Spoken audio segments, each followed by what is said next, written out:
오늘 말씀은 에베소서 6장 21, 22절입니다. 나의 사정 곧 내가 무엇을 하는지 너희에게도 알리려 하노니 사랑을 받은 형제요 주 안에서 신실한 일꾼인 두기고가 모든 일을 너희에게 알리리라. 우리 사정을 알리고 또 너희 마음을 위로하기 위하여 내가 특별히 그를 너희에게 보내었노라. 아멘. 성도의 위로와 교제라는 제목으로 은혜를 나누고자 합니다. 사랑하는 성도 여러분, 신앙은 결코 혼자 가는 길이 아닙니다. 하나님께서는 우리를 부르실 때 개인으로만 부르지 않으시고 반드시 공동체 안에서 살아가도록 부르셨습니다. 특히 오늘 본문은 사도 바울이 감옥에 있으면서도 에베소 교회와 끊임없이 연결되어 있기를 원했던 모습을 잘 보여줍니다.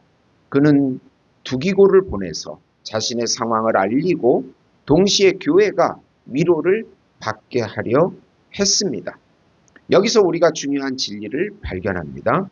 성도의 교제는 단순한 관계가 아니라 복음 안에서 서로를 살리는 통로라는 것입니다. 오늘 우리는 이 말씀을 통해 두 가지를 살펴보고자 합니다. 우선 예수 안에서 항상 교제하여 모든 일을 서로 알게 하여 복음의 은혜를 누리라는 것입니다. 에베소의 전달자인 두기고는 아시아인으로 바울이 3차 전도 여행할 때 동행한 인물입니다. 그는 바울이 목회 서신을 기록할 때도 관여했습니다. 그리고 에베소서, 빌레몬서, 골로새서를 각각의 수신자에게 전달하는 임무와 특별히 또 오네시모를 빌레몬에게 돌려보내는 임무도 맡았습니다. 우리는 항상 혼자 영적 전투를 하는 것이 아닙니다. 성도의 상황과 소식을 전하여 다른 형제들이 알게 하는 것이 중요합니다. 서로의 소식을 전하고 기도하고 도울 수 있기 때문입니다. 예수 안에서 교제하는 것은 아주 중요합니다. 사랑받고 신실한 두기고가 이 전달자의 역할을 맡아서 감당했습니다. 우리는 항상 소식의 전달자가 되어야 하고 소식을 나누어 은혜를 누리는 자들이 되어야 합니다. 서로의 소식이 막히면 은혜를 누릴 수가 없습니다.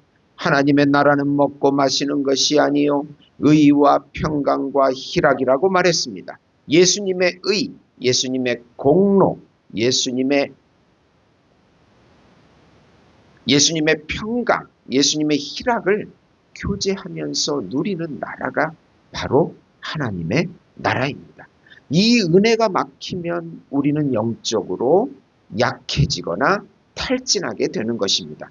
항상 성도의 교제를 중요하게 생각하고 서로 돕고 기도해야 합니다. 절대로 혼자 할 수 있다는 교만을 버려야 합니다.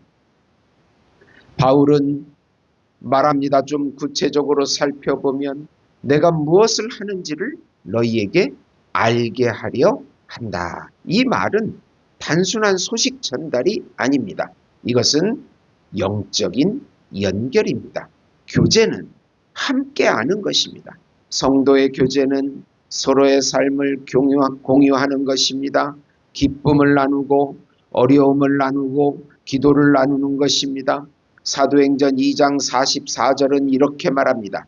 믿는 사람이 다 함께 있어 모든 물건을 서로 통용하고, 초대교회는 단순히 예배만 드린 것이 아니라 삶 자체를 함께 나누었습니다. 바울도 마찬가지입니다. 그는 감옥에 있었지만 자신의 상황을 숨기지 않았습니다. 왜입니까? 복음 안에서 함께 살아가고 있기 때문입니다. 그리고 또 교제는 복음의 은혜를 누리게 합니다. 빌립보서 1장 5절에 보시면 첫날부터 이제까지 복음을 위한 일에 참여하고 있습니다. 여기서 참여는 헬라어로 코이노니아, 교제를 말합니다. 교제는 단순한 침묵이 아니라 복음에 참여하는 것입니다. 성도는 혼자 은혜 받는 존재가 아닙니다. 함께 은혜를 누리는 존재인 것입니다. 숯불을 생각해 보세요. 숯불 하나를 불에서 꺼내면 어떻게 됩니까? 금방 식어져 버립니다. 빛도 사라집니다. 하지만 숯들이 함께 있으면 이상하게도 계속 타오릅니다. 열기가 오랫동안 유지됩니다. 신앙도 같습니다. 혼자 있으면 식어버립니다. 그러나 함께 교제하면 믿음이 살아나고 은혜가 지속되는 것입니다. 사랑하는 성도 여러분, 나는 교제 속에 있습니까?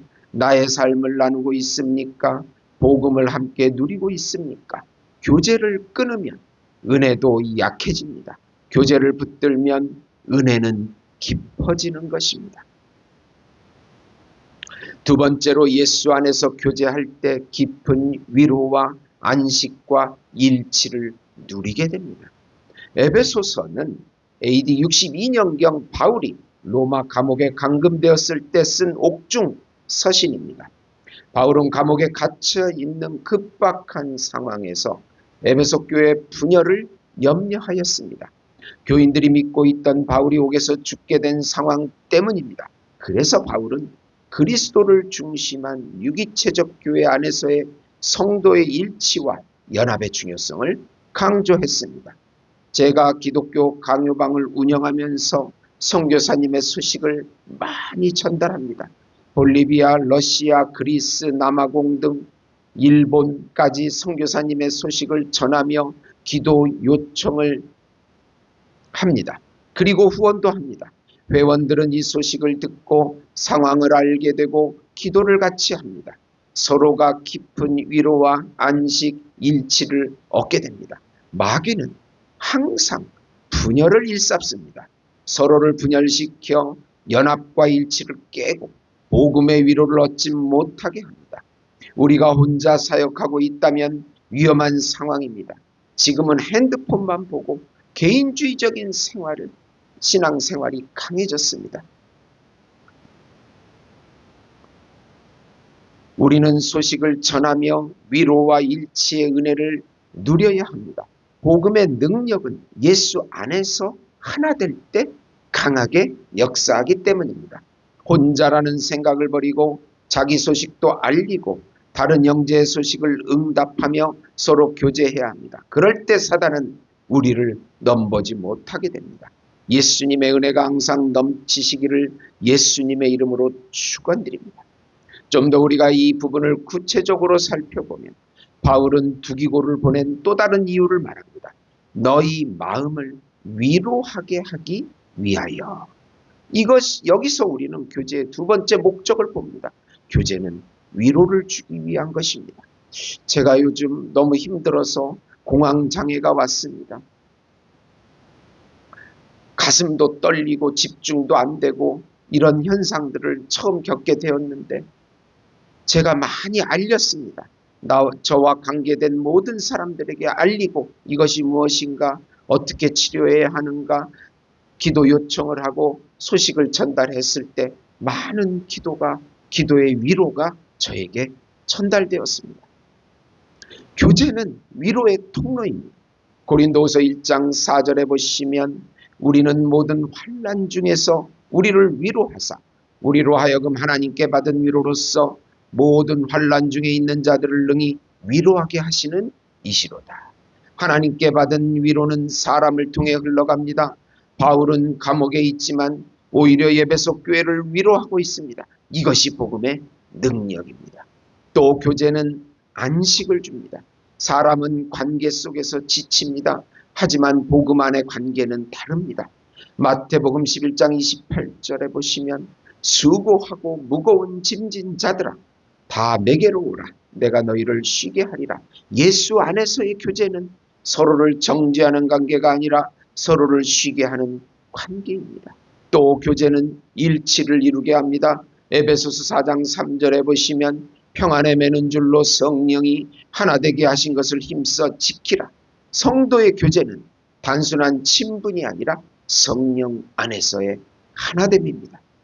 전쟁터에 나간 군인이 가족에게 편지를 받습니다. 그 편지 한 장이 눈물을 멈추게 하고 다시 일어설 힘을 줍니다. 왜입니까? 연결되어 있기 때문입니다.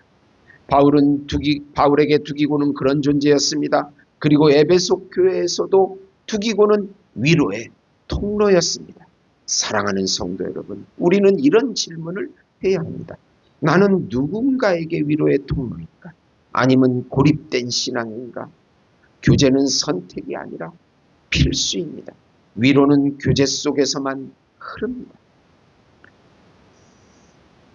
오늘 말씀을 정리해보면 예수 안에서 항상 교제하여 모든 일을 서로 알게 하여 복음의 은혜를 누려라. 교제는 삶을 나누는 것이고 교제는 복음을 함께 누리는 것입니다.